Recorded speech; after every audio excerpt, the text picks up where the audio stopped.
Hello my dear students, welcome back to my YouTube channel. मेरे YouTube channel पर आप लोग का बहुत बहुत स्वागत है।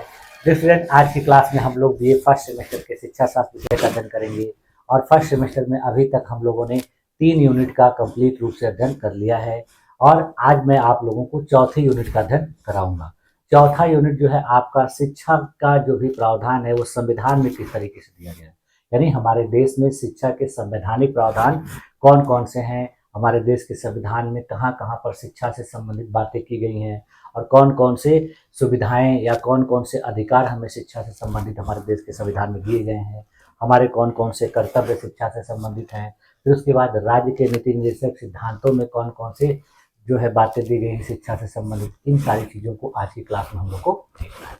तो इस तरीके से आपका ये जो आज का चौथा यूनिट है, इसका नाम क्या है कि इंडियन कॉन्स्टिट्यूशन एंड एजुकेशन, यानी भारतीय संविधान एवं शिक्षा।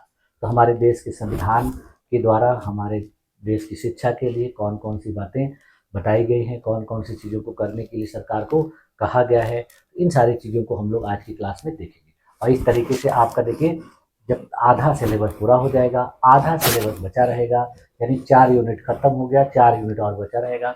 और मैं कोशिश करूंगा कि आपका जो आगे का यूनिट है वो भी आपके एग्जाम से पहले समय पर पूरा हो। तो चलिए आज की क्लास को शुरू करते हैं। आज की क्लास में हम लोगों को इस पूरे यूनिट को अध्ययन करना है और उसके बाद अगली क्लास में हम लोग नेक्स्ट यूनिट का अध्ययन करेंगे। तो चलिए शुरू करते हैं। हाँ देखिए, हम लोग क्या अध्ययन कर रहे हैं, बीए फर्स्ट सेमेस्टर एजुकेशन। इसमें आज हम लोग को क्या पढ़ना है, यूनिट 4। और यूनिट 4 आपका किस नाम से है, इंडियन कॉन्स्टिट्यूशन एंड एजुकेशन, यानी भारतीय संविधान और शिक्षा।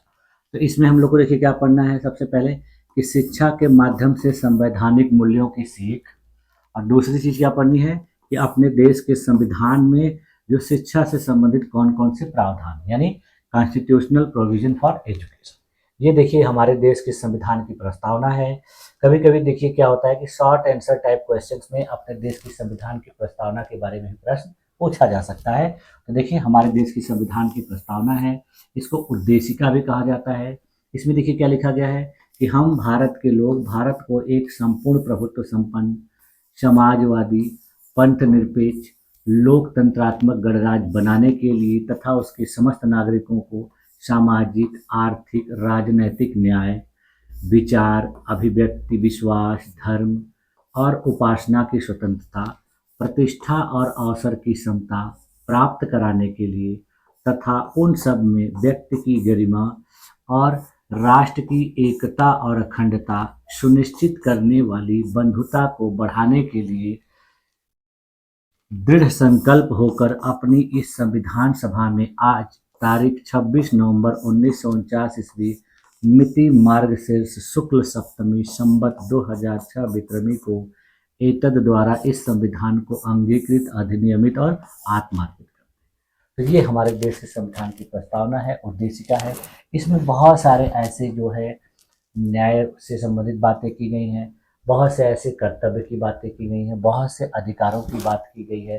तो इन सारी चीज़ों को किसके माध्यम से पूरा करने का प्रयास किया जाता है, शिक्षा के माध्यम से। तो शिक्षा को सबसे महत्वपूर्ण माध्यम माना जाता है, साधन माना जाता है, और इन सब की पूर्ति में शिक्षा सबसे ज़्यादा योगदान दे सकती है। तो इसीलिए आपको संविधान की प्रस्तावना के बारे में प्रश्न पूछा जाता है।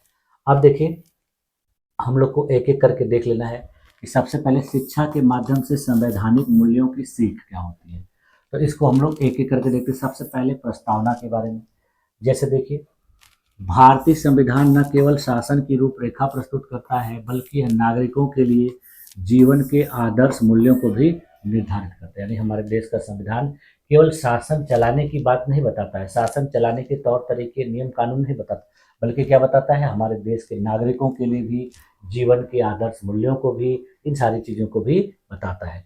संविधान में देखिए जो निहित मूल अधिकार हैं, नीति निर्देशक तत्व हैं और मौलिक कर्तव्य हैं, ये हमारे देश में देखिए क्या है, लोकतांत्रिक समाज की बुनियाद है। शिक्षा ही वह माध्यम है जिसके द्वारा इन संवैधानिक मूल्यों को पीढ़ी दर पीढ़ी हस्तांतरित किया जाता है। अभी देखिए थोड़ी देर पहले मैंने कहा कि इन सारी चीज़ों को बेहतर तरीके से बढ़ाने के लिए, इनको प्राप्त कराने के लिए शिक्षा ही बेहतर माध्यम है। अब देखिए संवैधानिक मूल्य कौन कौन से हैं, यानी हमारे देश के संविधान में कौन कौन से मूल्य हैं। तो देखिए संविधान में निहित प्रमुख संवैधानिक मूल्यों को देखिए हम लोग एक एक करके हेडिंग के रूप में देख सकते हैं। सबसे पहले देखिए हमारे देश के संविधान का संवैधानिक मूल्य क्या है? लोकतंत्र, यानी जनता के द्वारा जनता के लिए और जनता का जो शासन होता है उसी को क्या कहा जाता है? लोकतंत्र।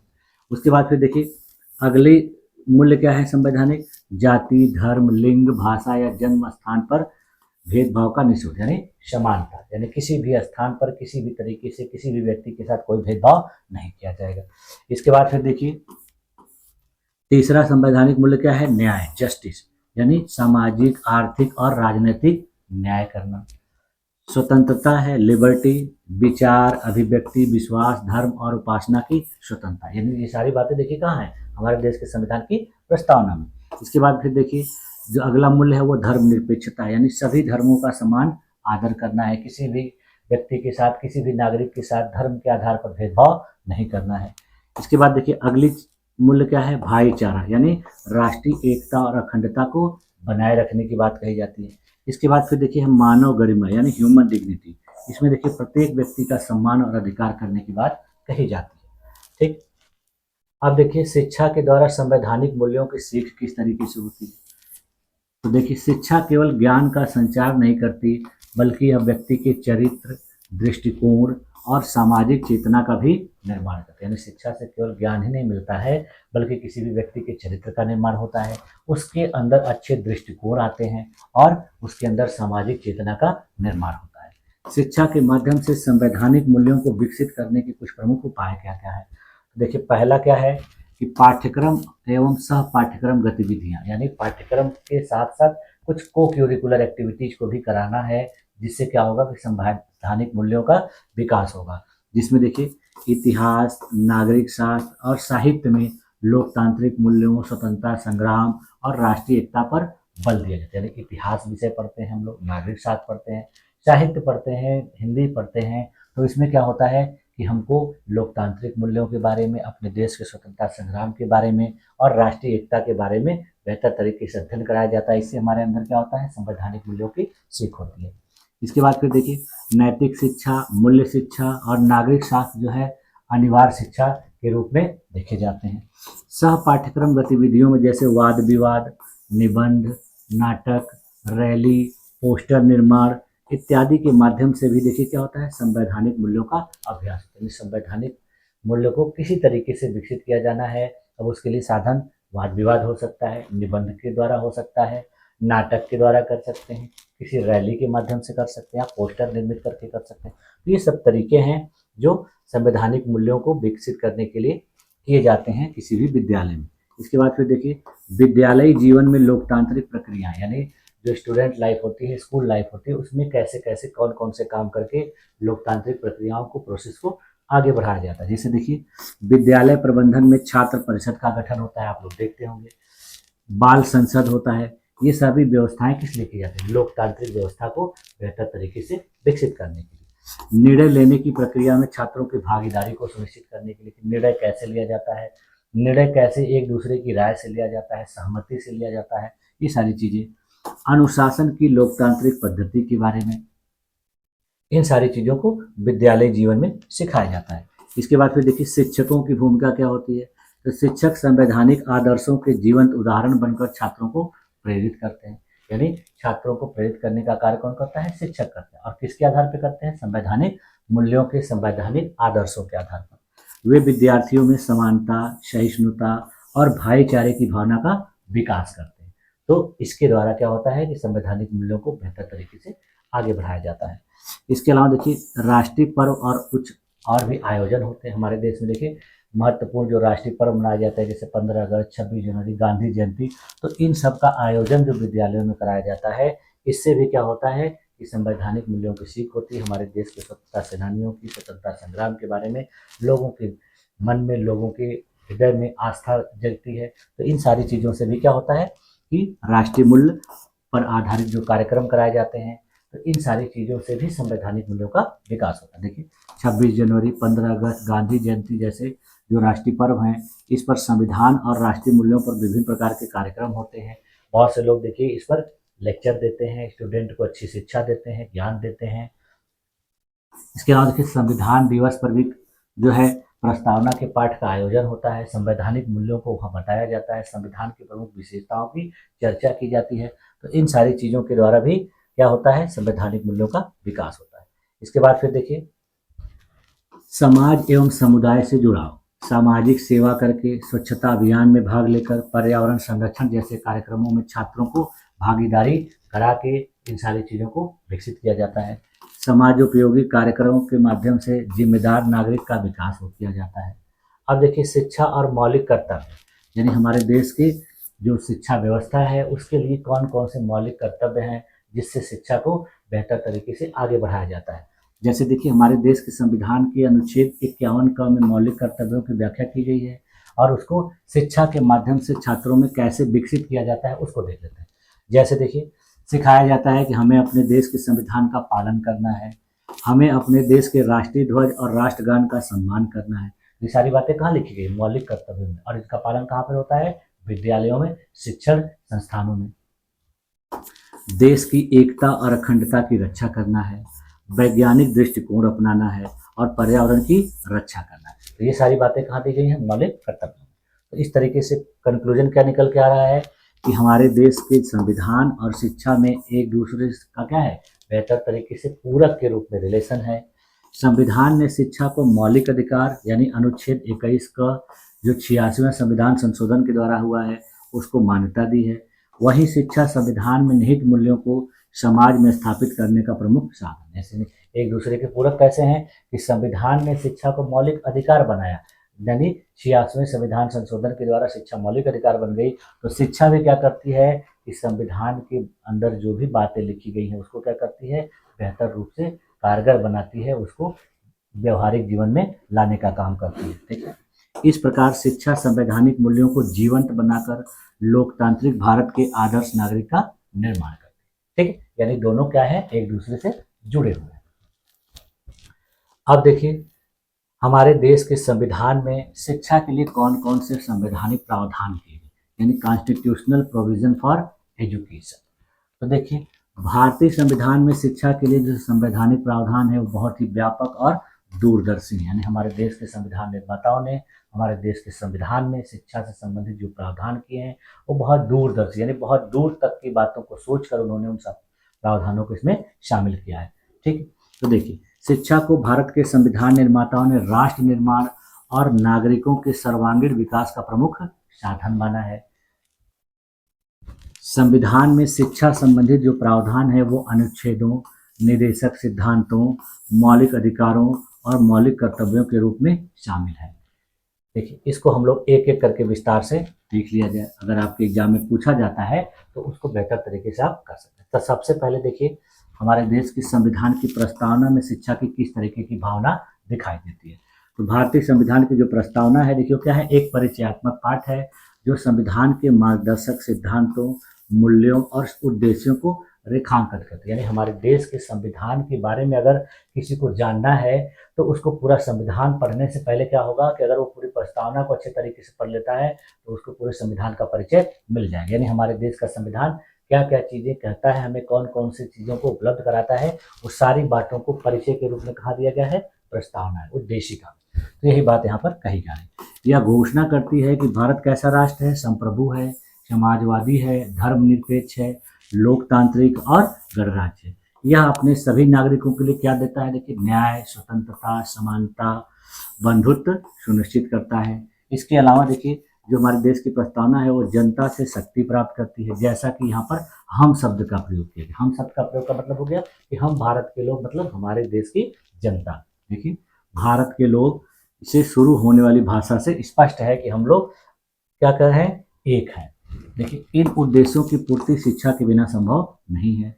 इसीलिए देखिए, प्रस्तावना जो है शिक्षा के महत्व को अप्रत्यक्ष रूप से दर्शाती है। ठीक, इसके बाद फिर देखिए, मौलिक अधिकारों में क्या शिक्षा से संबंधित प्रावधान है। तो देखिए, मौलिक अधिकार क्या होते हैं कि ये बुनियादी और आवश्यक अधिकार होते हैं जो किसी भी व्यक्ति के सर्वांगीण विकास के लिए संविधान द्वारा प्रदान किए जाते हैं और जिनकी सुरक्षा की गारंटी संविधान स्वयं। देखिए, मौलिक अधिकार ऐसे अधिकार होते हैं कि किसी भी देश के नागरिक को उसको अनिवार्य रूप से मिलना चाहिए और ये गारंटी भी देते हैं उसको दिलाने का। तो इनके माध्यम से जो भी प्रावधान शिक्षा से संबंधित हैं वो प्रत्येक नागरिक को मिलना तय है, वो सरकार उनको उपलब्ध कराएगी। तो इसीलिए ये बहुत महत्वपूर्ण है। देखिए, इन अधिकारों को इसलिए मौलिक कहा जाता है क्योंकि ये व्यक्तिगत स्वतंत्रता के लिए अत्यंत महत्वपूर्ण है। इन्हें संविधान में शामिल किया गया है और इनका उल्लंघन होने पर अदालतें हस्तक्षेप कर सकती हैं। जब किसी भी व्यक्ति के मौलिक अधिकारों का उल्लंघन होता है तो उसमें कोर्ट जो है, अदालत हस्तक्षेप करती है और उसको दिलाने का प्रयास करती है। ठीक, देखिए, भारतीय संविधान के तहत वर्तमान में देखिए 6 मौलिक अधिकार हैं, जिसमें समानता का अधिकार, स्वतंत्रता का अधिकार, शोषण के विरुद्ध अधिकार, धार्मिक स्वतंत्रता का अधिकार, सांस्कृतिक और शिक्षा संबंधी अधिकार और संवैधानिक उपचारों का अधिकार। तो इस तरीके से 6 प्रकार के मौलिक अधिकारों के अंतर्गत हमारे देश में देश के नागरिकों के लिए सारे प्रावधान किए गए हैं और इसमें प्रयास किया जाता है कि किसी भी व्यक्ति के, किसी भी नागरिक के बुनियादी मूल्यों का किसी तरीके से कोई अपहास या नुकसान ना हो पाए। देखिए, अब मौलिक अधिकारों में शिक्षा से संबंधित कौन कौन से प्रावधान हैं उनको अनुच्छेद के आधार पर देख लेते हैं। तो सबसे पहले देखिए क्या है कि अनुच्छेद 21 में शिक्षा का अधिकार जो है वो क्या बनाया गया, मौलिक अधिकार बनाया। कैसे बनाया गया कि अनुच्छेद 21 में संशोधन करके 21A किया गया और इसको शिक्षा का मौलिक अधिकार बनाया गया। देखिए, 2002 के 86वें संविधान संशोधन के द्वारा 21A जोड़ा गया और इसके अनुसार क्या हो गया कि जो 6 से 14 वर्ष की आयु के सभी बच्चे हैं उनको देखिए निःशुल्क और अनिवार्य शिक्षा प्राप्त करने का अधिकार दिया गया। इसी के तहत आप लोग देखते हैं कि जो कक्षा 1 से लेकर 8 तक के सरकारी विद्यालय होते हैं वहाँ पर पूरी तरह से बच्चों को मुफ्त शिक्षा दी जाती है। उसके साथ साथ उनको देखिए मध्याह्न भोजन भी दिया जाता है, उनको वजीफा भी दिया जाता है, उनको स्कूल की ड्रेस वगैरह दी जाती है। तो इस तरीके से सारे प्रावधान किसके अंतर्गत किए गए हैं, अनुच्छेद 21A। इसके अलावा देखिए, यह राज्य का दायित्व है कि वह इस आयु वर्ग के प्रत्येक बच्चे को प्राथमिक शिक्षा उपलब्ध कराए। यानी हर राज्य का ये दायित्व है कि वो अपने राज्य में, अपने राज्य के जो बच्चे हैं 6 से लेकर 14 वर्ष के, उनको अनिवार्य और मुफ्त शिक्षा। लेकिन ये कैसे संभव हो पाया, इस संविधान का जो प्रावधान है उसके तहत हो पाया। ठीक, इसके बाद फिर देखिए अनुच्छेद 30 है। अनुच्छेद 30 क्या कहता है, अल्पसंख्यकों का अधिकार। यानी इसमें धार्मिक भाषाई अल्पसंख्यकों को अपने शैक्षिक संस्थान स्थापित करने और संचालित करने का अधिकार है। यानी कुछ ऐसे लोग जो धार्मिक रूप से अल्पसंख्यक हैं या फिर भाषाई रूप से अल्पसंख्यक हैं, तो संविधान प्रावधान करता है कि वो अपने लिए अपने अनुसार जो है शैक्षिक संस्थान स्थापित करें और अपने लोगों को शिक्षा के माध्यम से विकसित बनाएं, उनका उत्थान करें। देखिए, इसके अलावा देखिए अनुच्छेद जो 29 है वो सांस्कृतिक और शैक्षिक अधिकार प्रदान करता है। इसमें क्या होता है कि हमारे देश के नागरिकों को अपनी भाषा, अपनी लिपि और संस्कृति की रक्षा करने का अधिकार दिया गया। यानी वो अपनी भाषा को संरक्षित कर सकते हैं, अपने लिपि को संरक्षित कर सकते हैं, अपनी संस्कृति को संरक्षित कर सकते हैं। इसके लिए संविधान प्रावधान देता है, सुविधाएं प्रदान करता है। इसके बाद फिर देखिए राज्य के नीति निर्देशक तत्व, directive principle of state policy में कौन कौन से प्रावधान किए गए हैं। तो देखिए, राज्य के जो नीति निर्देशक तत्व हैं वो देखिए एक प्रकार के दिशा निर्देश हैं। यानी ये अनिवार्य नहीं है, बाध्यकारी नहीं है, लेकिन फिर भी दिशा निर्देश हैं। किसको हैं, सरकार को, कि सरकार अपने नागरिकों के लिए इन सारी चीज़ों को उपलब्ध कराने का प्रयास करेगी। देखिए, जो भारतीय संविधान के कहाँ पर है, भाग 4 में है, अनुच्छेद 36 से लेकर 51 में। इनका उद्देश्य देखिए क्या है कि कल्याणकारी राज्य की स्थापना करें। यानी अपने देश के नागरिकों का कल्याण करके और एक कल्याणकारी राज्य बनाना है। देखिए, ये हालांकि क्या है, अभी मैंने क्या बताया कि वाद योग्य नहीं, यानी ये अनिवार्य नहीं है। इनको पूरा न करने पर कोई भी व्यक्ति किसी भी न्यायालय में नहीं जा सकता है। ये सरकार के ऊपर डिपेंड करता है। देखिए, अर्थात इनका पालन न होने पर न्यायालय में मुकदमा नहीं किया जा सकता, लेकिन सरकार को नीतियां बनाते समय इनका पालन करना होगा। यानी ऐसा नहीं है कि आप इसको नहीं पाएंगे तो आप कंप्लेन करेंगे, कोर्ट में जाएंगे, नहीं। लेकिन सरकारें क्या करती हैं कि जो भी पॉलिसी बनाती हैं इन सारी चीज़ों को ध्यान में रखकर कराती है। देखिए, ये जो है सामाजिक, आर्थिक और राजनीतिक न्याय की स्थापना के लिए राज्य के लिए सकारात्मक निर्देश, यानी अपने देश में किस तरीके से सामाजिक, आर्थिक और राजनीतिक न्याय की स्थापना होगी, तो उसके लिए बहुत ही जरूरी है। अनुच्छेद 41 देखिए क्या कहता है, ये कहता है कि राज्य के नागरिकों को शिक्षा और सार्वजनिक सहायता उपलब्ध कराने का प्रयास करेगा। यानी क्या है, करने की बात कहता है कि वो प्रयास करेगा। ऐसा नहीं है कि एकदम आवश्यक है, लेकिन प्रयास करेगा और इसके लिए वो करता है। फिर उसके बाद देखिए अनुच्छेद 45 क्या कहता है कि प्रारंभ में इसमें 14 वर्ष की आयु तक के सभी बच्चों को निःशुल्क और अनिवार्य शिक्षा देने का प्रावधान था। यानी जब संविधान की रचना हुई थी तो उस समय कहा गया था कि 14 वर्ष के तक की आयु के जो बच्चे हैं उनको निःशुल्क शिक्षा प्रदान की जाएगी। इसके बाद फिर देखिए 86वें संविधान संशोधन के बाद इसको परिवर्तित कर दिया गया। अब और इसमें लिखा गया है क्या कि राज्य 6 वर्ष से कम आयु के बच्चों को प्रारंभिक देखभाल और शिक्षा प्रदान करने का प्रयास करें।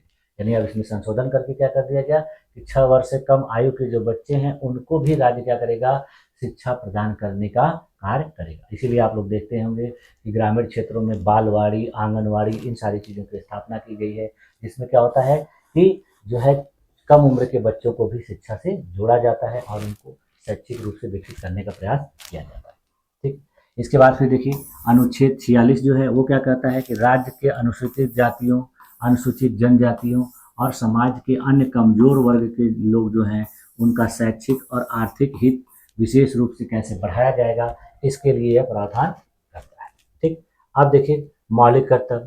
मौलिक कर्तव्यों के बारे में हम लोगों ने अभी थोड़े ऊपर देखा। तो मौलिक कर्तव्य में क्या करते हैं कि ये एक प्रकार के नैतिक दायित्व है, ये किसी भी प्रकार से बाध्यकारी नहीं है, बल्कि हर नागरिक का अपना दायित्व होता है। और कैसा दायित्व होता है, नैतिक दायित्व। भारत के प्रत्येक नागरिक को ये क्या होता है, निभाना होता है। जैसे देश की संप्रभुता, एकता और अखंडता को बनाए रखा जा सके और देशभक्ति की भावना को बढ़ावा दिया जा सके। वर्तमान में देखिए हमारे देश के संविधान में कुल 11 मौलिक कर्तव्य हैं और इन 11 मौलिक कर्तव्यों में देखिए कौन कौन सी बातें हैं कि संविधान का पालन करना, राष्ट्रीय ध्वज और राष्ट्रगान का सम्मान करना, वैज्ञानिक दृष्टिकोण विकसित करना, मानवतावाद और ज्ञान अर्जन की भावना का विकास करना, सभी बच्चों को शिक्षा के अवसर प्रदान करना, जैसे कार्य जो है इसके द्वारा परिभाषित किए जाते हैं। ठीक है, इसके बाद फिर देखिए 42वें संविधान संशोधन 1976 के द्वारा इनको जोड़ा गया और इसमें 51A जो है यानी 51 क कहा गया है कि प्रत्येक अभिभावक या संरक्षक का यह कर्तव्य होगा कि वह 6 से 14 वर्ष की आयु के अपने बच्चे को या वार्ड को शिक्षा दिलाए। यानी इसमें संशोधन करके एक बात शिक्षा संबंधित शामिल कर दी गई है और ये क्या की गई है कि प्रत्येक अभिभावक का कर्तव्य होगा कि अपने घर के जो बच्चे हैं 6 से 14 वर्ष की उम्र तक के उनको अनिवार्य रूप से शिक्षा प्रदान कराएगा। ठीक है, तो इस तरीके की बात जो है मौलिक कर्तव्य में थी। ठीक है, अब देखिए कुछ समवर्ती सूचियों में भी शिक्षा से संबंधित उल्लेख है और शिक्षा को देखिए समवर्ती सूची में शामिल भी किया गया है। यानी शिक्षा जो है राज्य और केंद्र दोनों का विषय है, दोनों लोग मिलकर इसके लिए काम करते हैं। देखिए समवर्ती सूची जो है भारतीय संविधान की 7वीं अनुसूची का हिस्सा है और इसमें ऐसे विषयों को शामिल किया गया है जिन पर केंद्र और राज्य सरकारें दोनों कानून बनाते हैं, तो इसलिए शिक्षा को भी इसमें शामिल कर दिया गया है।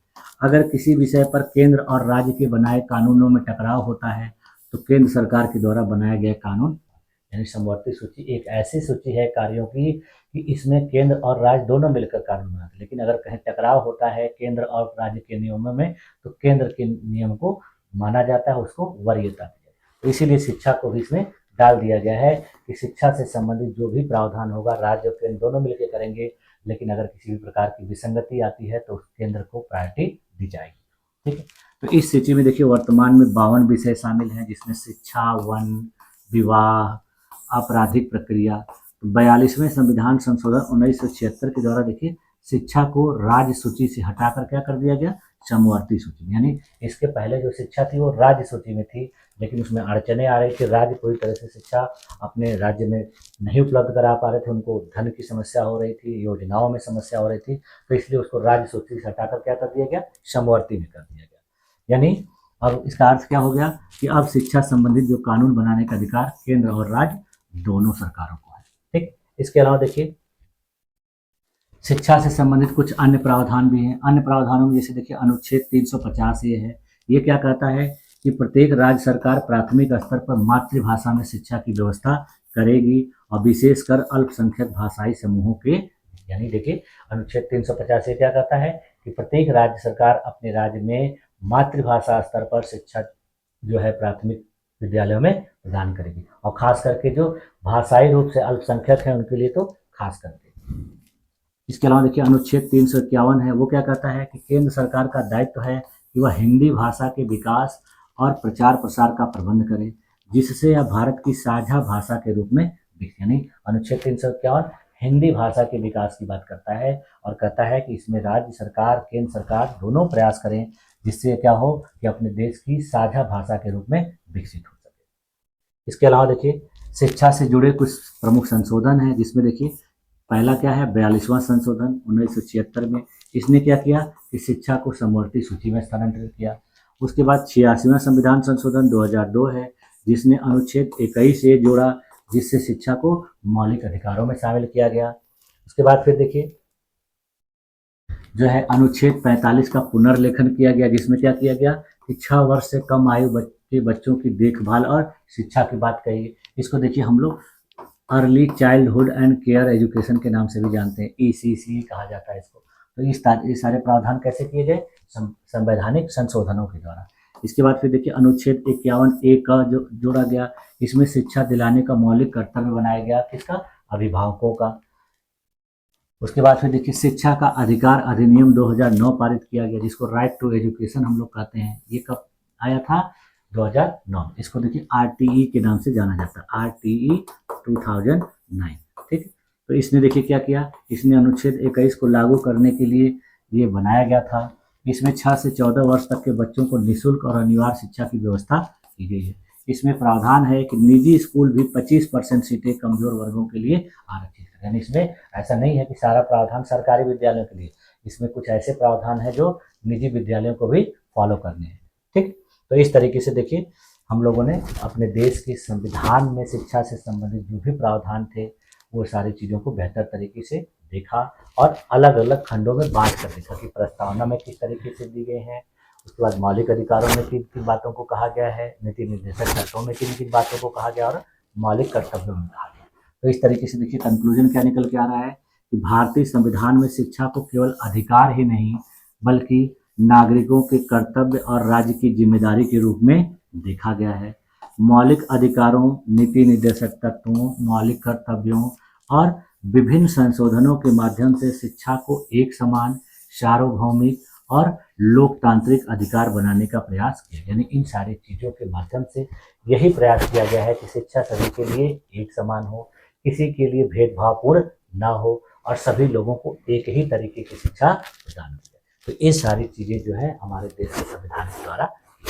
ठीक है, तो आज की क्लास में देखिए यहीं तक रखा जाए और इस तरीके से आपका देखिए जो चौथा यूनिट है मेरे तरफ से कंप्लीट हुआ। अगर आप लोगों को इसमें कुछ और भी चीज़ों को लगता है कि नहीं, हाँ और भी चीज़ें आपको करानी चाहिए, तो आप लोग कमेंट में करेंगे तो मैं उस चीज़ को करवा दूँगा। ठीक है, तो मुझे उम्मीद है कि आप लोगों को सारी चीज़ें अच्छे तरीके से समझ में आ गई होंगी और आप लोगों ने मेरी इस क्लास में अपने आप को इतनी देर तक धैर्यपूर्वक बनाए रखा, इसके लिए आप लोग का बहुत बहुत धन्यवाद। मिलते हैं नेक्स्ट क्लास में आपका अगला यूनिट यानी 5वें यूनिट के साथ। तब तक के लिए थैंक यू।